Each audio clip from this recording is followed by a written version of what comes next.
Good morning students. तो आज हम हिंदी में फिर से एक नई स्टोरी करने वाले हैं। बहुत मज़ा आएगा ये स्टोरी करने में। इससे भी हमें कुछ अच्छी शिक्षा मिलने वाली है। और सबसे अच्छी बात है कि आपको स्टोरी बना के लिखनी है। आपकी लिखावट अच्छी होगी, आपकी जो रचना शक्ति है, रचना करने की, कल्पना करने की, वो अच्छी होगी, आपका लैंग्वेज अच्छा होगा। तो हम लोगों को स्टोरी राइटिंग डेवलप करना आना चाहिए, सबको मैंने बोला। और जो जो पॉइंट्स मैंने बताए थे वो पॉइंट्स को ध्यान में रखते हुए हमें करना है। तो देखो बच्चों, अब ये वाला पॉइंट हम पढ़ेंगे पहले। गड़िया के लड़के का जंगल में भेड़ों को चराना। गड़िए का मतलब कि जो गड़िए वगैरह को, ये जो है ना वाइट वाले, देखो जिनसे ऊन निकलता है, इनको पालते हैं जो लोग, उनको क्या करते हैं, गड़ेलिए, जो मतलब चरते हैं, पालते हैं। तो उनका जो लड़का था वो जंगल में चराने, यानी कि इन लोगों को घास भूस खिलाने के लिए लेके जाता था। एक दिन शरारत करना, एक दिन वो सोचता है एक शरारत करने की। झूठ ही चिल्लाना कि भेड़िया आया। अब हमें क्या करना है, कॉन्सेप्ट अपने दिमाग में बनाना है, पूरी स्टोरी अपने दिमाग में बनानी है, उसके बाद में लिखने की शुरुआत करनी है। बताया है ना पहले ही मैंने पॉइंट्स में, फर्स्ट पॉइंट यही है कि पॉइंट्स पढ़ने के बाद हमें वो स्टोरी अपने दिमाग में क्रिएट करनी है, उसके बाद हमें लिखने की शुरुआत करनी है, ताकि हमें स्टार्टिंग और एंड और मिडल में क्या लिखना है वो हमें समझ में आए। वो सोचता है एक दिन मैं शरारत करूं, फिर झूठ ही चिल्लाता है भेड़िया आया। यानी भेड़िया आता है तो क्या करता है, वो बच्चे लोग को लेके जाता है, किसी ना किसी को खाने के लिए लेके चला जाता है। लोग जो जानवरों को पालते हैं, उनके छोटे बच्चे या जानवर जिनको वो पकड़ के लेके जा सकता है, उनको पकड़ के लेके चला जाता है। तो ये जो घड़ेलिए लोग होते हैं, इनका नुकसान हो जाता है ना, उनकी चीज़ें चली जाती है। तो लोगों का दौड़ कर आना, लोग दौड़ कर आते थे, अरे आ गया पकड़ो, तो कहीं हमारा लेके ना चला जाए वो पालतू जानवर वगैरह। तो लोग तुरंत डंडा विंडा लेके भाग के आते थे। लड़के का हंसना, फिर जब आते थे लोग इतने सीरियसली में, वो चिल्लाता था, सीरियसली में आते थे, तो वो क्या करने लगता था, हंसने लगता था कि मैंने मजाक किया। लोगों का वापस लौट जाना, फिर लोग अपना काम धंधा छोड़ करके, अगर आप सीरियस मजाक करोगे आएंगे, उसके बाद में तुमको हंसते हुए देखें तो गुस्सा आएगा ना लोगों को। फिर वो कुछ बोलते नहीं थे, चले जाते थे, गुस्सा तो आता था उन लोगों को भी। 2-3 बार ऐसे ही करते रहना, 2-3 बार वो ऐसे ही करता रहा। ऐसे ही गड़ेलिया आया, लोग काम धंधे छोड़ के डंडा विंडा लेके आते थे भगाने के लिए, फिर वो हंसने लगता था। अब क्या होता है बच्चों कि जो 2-3 बार हम किसी के साथ मजाक करेंगे, फिर एक बार सीरियस बोलेंगे तो कोई हमारा विश्वास नहीं करेगा, है ना। तो 2-3 बार उसने ऐसे ही किया। देखो मैं भी ये ना स्टोरी पढ़ी नहीं है मैंने, पॉइंट्स के द्वारा ही आप लोगों को समझा रही हूँ, क्योंकि ऐसी बहुत सी स्टोरियाँ आपने पढ़ी भी होगी, सुनी भी होगी, तो आप लोगों को ये मुद्दे पढ़ के समझ में आएगा ये कौन सी स्टोरी है। फिर बाद में 2-3 दिन बार ऐसे ही करते रहना। अंत में एक दिन सचमुच भेड़िया का आना। क्या होता है, 3-4 बार तो उसने ऐसे ही मजाक किया, पर एक दिन सच में भेड़िया आ जाता है। अब क्या होता है, लड़के का चिल्लाना। अब लड़का चिल्ला रहा है पर आता कोई नहीं है, क्योंकि सबको लगता है ये फिर से मजाक कर रहा है, कोई उसको सीरियस ही नहीं लेता। किसी का न आना, भेड़िया का भेड़ों को मार डालना। परिणाम और शिक्षा। अब देखो वो आया और भेड़ियों को क्या किया, मार दिया, उनका शिकार किया, उनको खा लिया। पर वो चिल्लाता रह गया, पर कोई मदद के लिए नहीं आया, और उस दिन क्या हो गया, नुकसान भी हो गया। तो क्या होता है इससे कि हमें बार बार अगर हम किसी का विश्वास तोड़ेंगे तो वो हम पर कभी विश्वास नहीं करेंगे। यही शिक्षा मिलती है ना कि हमें किसी का विश्वास नहीं तोड़ना चाहिए, या हमें झूठ बोलने पर उसका फल बुरा ही होता है। ये भी हम लिख सकते हैं, हम अपना बना के लिख सकते हैं, ज़रूरी नहीं इसमें जो दिया है वही लिखना है। अब इसमें मेन चीज़ क्या है, वो लड़का है मेन, और वो क्या करता है, हमेशा झूठ बोलता है। क्या बोलता है, झूठ बोलता है। तो इसका हेडिंग हम लिख सकते हैं, झूठ का फल। उसने झूठ बोला, उसका फल उसको मिल गया, उसके सारी भेड़ियों को मारकर वो चला गया, उसका कितना बड़ा लॉस हो गया। इतने सारी भेड़िए वो कितने रुपए में बेच सकता था। तो ये क्या हो गया, इसका मेन चीज़ पकड़ना है हमें। तो इसमें मेन लड़का था, और वो क्या करता था, कैसा था उसका नेचर, वो देखने का। तो वो कैसा था, वो झूठ बोलता था, कि झूठ का फल। तो इस तरीके से हम बना सकते हैं हेडिंग, और दूसरी कुछ भी हेडिंग आप बना सकते हो जो इससे रिलेटेड हो। फिर चलो अब देखते हैं कि स्टोरी कैसे क्रिएट करें। अब दिमाग में आप लोगों को बन गया होगा कि स्टोरी कैसे बनानी है। अब हम लिखने की शुरुआत करेंगे। तो फर्स्ट डे को शुरुआत कैसे करेंगे, मैंने हमेशा बताया है कि एक गांव का नाम लिखने का, फिर ऐसे लड़के का नाम, फिर उस ज़िले का नाम, ऐसे करते हुए स्टोरी को थोड़ा बड़ा चढ़ा के बना सकते हैं हम। तो थोड़ा बढ़ाने चढ़ाने के लिए हमें पॉइंट्स मिल जाते हैं। एक गांव में किशन नाम का एक गड़ेलिया का लड़का रहता था। अब क्या हो गया, एक गांव था, यहाँ पे आप नाम भी डाल सकते हैं। एक रामपुर नाम का गांव था जिसमें जिसमें गडेलिया का लड़का एक रहता था जिसका नाम था किशन, ऐसे डाल सकते हो। या किशन गडेलिया था जिसका लड़के का नाम था राहुल, इसको और बना चला के आप लिख सकते हो। वो भेड़े चराने का काम करता था। वो क्या करता था, भेड़ों को चराने का काम करता था। ये जो पिक में भेड़ दिख रहे हैं इनसे ऊन बनता है बच्चों, जो ठंडी में हमें पहनने के लिए बहुत काम आता है, गर्म देता है कपड़ा। वह बहुत शरारती और उद्दंड स्वभाव का लड़का था। मतलब वो बहुत मस्तीखोर, उद्दंड मतलब बोलते हैं ना, ज़रूरत से ज़्यादा मस्ती करके परेशान करना लोगों को, इस टाइप का लड़का था वो। वह हमेशा कोई ना कोई शरारत करता रहता था। हमेशा वो हमेशा झूठ बोलता है, कुछ ना कुछ शरारत करता है। तो अब उसके बारे में हम एक पैसेज में लिख दिया हमने, बहुत शरारती था, बहुत परेशान करता था लोगों को, ऐसे टाइप में लिख दिया हमने। एक दिन उसे शरारत सूझी। वह उस समय भेड़ चरा रहा था। अचानक पेड़ पर चढ़कर वह चिल्लाने लगा, भेड़िया आया, मुझे बचाओ।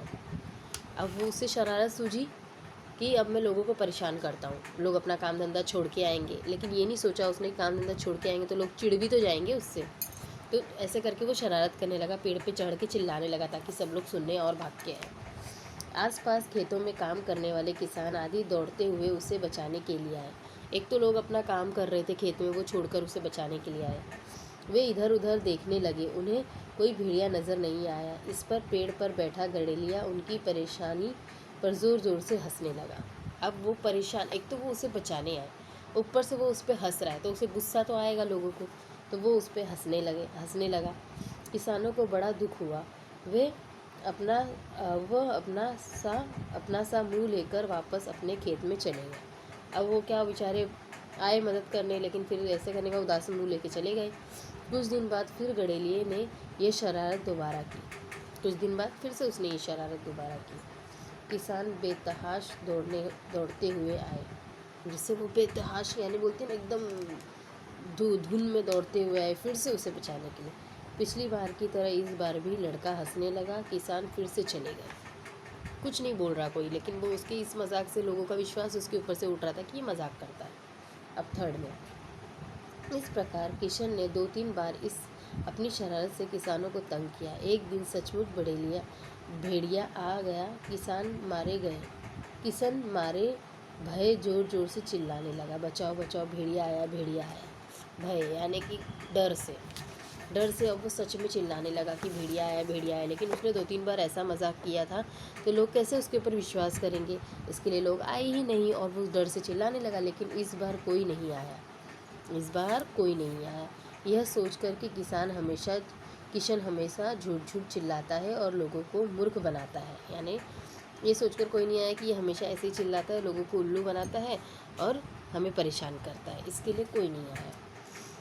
उधर भेड़िए ने किशन की 4-5 भेड़ मार डाली। उसने क्या किया, 4-5 भेड़ मार डाली। कहाँ एक भेड़ कितने में मिलती, ऊन बिकता, कितना नुकसान हो गया उसका। 5 भेड़ मार डाली उसकी, 5 को एक साथ मार दिया। उसे झूठ का फल मिल गया। उसने जो झूठी मस्ती करता था उसका फल उसे मिल गया।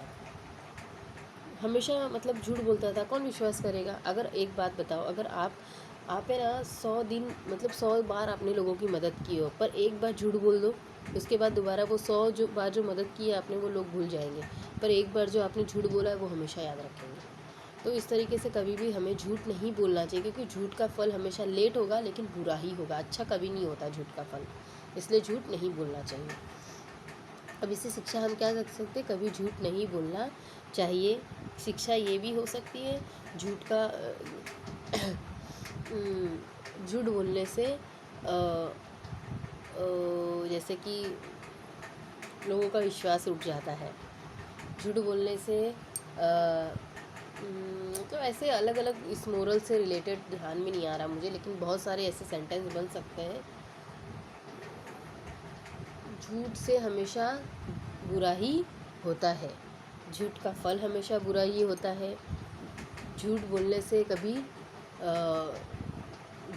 कभी कोई आगे नहीं बढ़ सकता। मतलब ऐसे बहुत सारी चीज़ें सेंटेंस बना के आप लिख सकते हो, उसके लिए एग्जांपल्स बता रही हूँ। तो ये हो गई आपकी एक स्टोरी। एक और स्टोरी आज हम लोग कर लेते हैं। चलो एक और स्टोरी पढ़ते हैं हम। अब देखते हैं। एक टोपी वाला दूसरे गांव जाना। अब एक टोपी वाला है जो टोपी बेचता है, ऐसे बना सकते हैं हम इसे। एक टोपी बेचने वाला है जो दूसरे गांव जा जाकर अपनी टोपियां बेचता है। बीच में थक जाना, बीच मतलब निकलता है धूप धड़ाक में बेचने के लिए, बोलते हैं ना वो जो लोग घूम घूम कर अपना सामान बेचते हैं अपने सर पर रख कर, पोटली कंधे में रख कर, तो वो क्या है, थक जाते हैं वो लोग। तो क्या होता है, कहीं तो आराम करने के लिए होने चाहिए। पूरे दिन इंसान कैसे कंधे पे बोझा लेकर घूमता रहेगा। तो वो क्या सोचता है, फिर वो बहुत थक जाता है, पेड़ के नीचे आराम से सोना। क्या कोई बड़ा पेड़ दिखता है, छाँव रहता है, तो सोचता है थोड़ा आराम कर लूँ फिर जाऊँगा बेचने के लिए। पेड़ पर कुछ बंदर, नीचे जाना, एक एक करके टोपी उठाते जाना। अब उस पेड़ पर बंदर लोग थे जो शरारत करने लगते हैं। अब क्या करते हैं वो लोग, जैसे वो देखते हैं वो सो गया, उसके पोटरी में से एक एक टोपी लेके एक दूसरे को पास करके सब पहन करके क्या करते हैं, नाचने लगते हैं।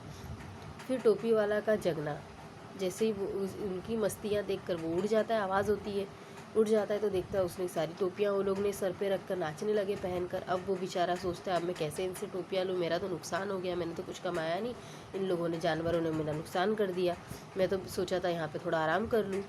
अपनी टोपी सिर से उतार फेंक देना। फिर बाद में देखो ऐसा क्या किया उसने कि उन्होंने अपनी टोपियाँ सर से उतार कर फेंक दी। बंदरों का अनुकरण करना, बंदर उसका अनुकरण करते, सोचो उसने अनुकरण यानी कि उसकी कॉपी करते। अब जानवर तो उतने समझदार होते नहीं हैं, अगर हम कुछ करेंगे तो वो हमें देखकर सेम वैसे ही नकल करेंगे, कॉपी करेंगे। तो क्या किया होगा उस बड़ेलिए ने, वो भी टोपी पहना था, वो निकाल कर सर से अपना टोपी फेंक देता है। तो क्या करते हैं बंदर लोग, वो लोग सोचते हैं ये तो कुछ गलत चीज़ें लगता है, हम भी फेंक देते, तो वो भी अपने सर से उठा के टोपियाँ नीचे फेंक देते हैं, और बंदर उसे, और वो आदमी उसे कलेक्ट करके लेकर चला जाता है। तो इस तरीके से उसकी टोपियाँ भी उसे वापस मिल जाती है। तो इससे शिक्षा क्या मिलती है वो हम देखेंगे पूरी स्टोरी। अभी थोड़ा तो शॉर्ट आप लोग को समझ में आ गया होगा कि स्टोरी कैसे बनानी है। तो अब देखते हैं, शुरुआत करते हैं स्टोरी की, ठीक है। तो ये है स्टोरी, देखो पिक भी दिया है। चुन्नी लाल नाम का एक सौदागर एक बार जंगल से गुजरा। अब हम इसे नाम दे सकते हैं, ज़रूरी नहीं आपको भी चुन्नी लाल ही देना, आप कोई भी नाम दे दीजिए। चुन्नी लाल नाम का एक सौदागर यानी एक आदमी, घूमने वाला सौदागर यानी कि चीज़ें बेचता है, वह जंगल से गुजरा। वह चलते चलते थक गया था। वो क्या हो गया था, चलते चलते थक गया था, इसलिए आराम करने के लिए पेड़ के नीचे सो गया। उसे गहरी नींद आ गई। पेड़ पर कुछ बंदर बैठे थे, वे नीचे उतर आए और उन्होंने सौदागर की पेटी खोलकर सब टोपियां निकाली। सबने एक एक कर अपने सिर पर टोपियां पहन ली और वापस उछलकर पेड़ पर चढ़ गए। अब वो क्या किए, नीचे आए धीरे से, देखो पीछे दिख रहा है पिक में, आए ऊपर के पहन ली और धीरे धीरे पेड़ पर चढ़ गए। जब सौदागर की आंख खुली तब टोपियों को फैली हुई देखकर वह घबरा गया। जब उसकी नज़र पेड़ पर बैठे बंदर पर पड़ी तो बेचारा दुखी हुआ। अब क्या करूं? उसने पत्थर उठाकर बंदरों की तरफ फेंके। बंदरों ने पेड़ की शाखाएं तोड़कर वैसे ही नकल करते हुए उसकी तरफ फेंकी। पहले उसने क्या किया, पत्थर उठाकर उनकी तरफ फेंकने लगा, तब वो लोग क्या करने लगे, पेड़ की जो टहनियाँ होती है ना, तने होते हैं, वो तोड़ तोड़ के उसको मारने लगे। अब वो बेचारा सोचने लगा अब कैसे इनसे टोपियाँ लूँ मैं। अचानक सौदागर को एक उपाय सूझा। अचानक उसे एक और उपाय सूझा। उसने सोचा दूसरा ट्राई करते हैं। वह समझ गया कि बंदर हमेशा नकल करते हैं। तुरंत उसने थैली में बची हुई टोपियाँ उठाकर गुस्से का अभिनय करते उसे ज़ोर से पेटी में उसने पटक दी। या इस जगह आप ये भी बना सकते हैं कि उसने अपनी सर की टोपियाँ पटक दी। देखो उसने भी पहनी है टोपी। बंदर को बड़ा मज़ा आ गया। एक एक करके सभी बंदर ने अपने सिर की टोपियाँ उतारकर गुस्से का अभिनय करते हुए पेटी में फेंक दी। सौदागर इससे बड़ा खुश हो गया क्योंकि उसे उसकी टोपियाँ वापस मिल गई। भगवान का लाख लाख धन्यवाद मानकर वह पेटी उठाकर वहाँ से चल पड़ा। अब उसे उसकी मिल गई तो वो क्या किया, वहाँ से वो निकल पड़ा। अब इससे आपको शिक्षा क्या मिलती है, संकट में युक्ति से काम लेना चाहिए, यानी कि संकट में अपनी बुद्धि का इस्तेमाल, दिमाग का इस्तेमाल करना चाहिए। तो ऐसा भी लिख सकते हो आप, संकट में अपनी बुद्धि का इस्तेमाल करना चाहिए, या संकट में समझ बूझ कर निर्णय लेना चाहिए। तो अलग अलग भी ले सकते हो। और इसकी हेडिंग क्या थी बच्चों, टोपी वाला और बंदर। ये भी आप लिख सकते हैं। इसमें मेन रोल किसका था, बंदर का और टोपी वाले का, दोनों का। तो टोपी वाला और बंदर, इस तरह का हेडिंग दे सकते हैं। तो इस तरीके से ये 2 स्टोरी आप लोगों की और कंप्लीट हो गई है।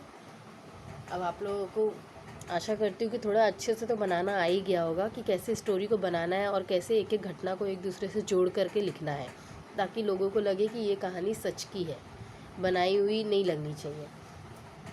तो आप लोगों को अभी ये हिंदी की निबंध के साइड में ये 2 कहानियाँ और लिखनी है।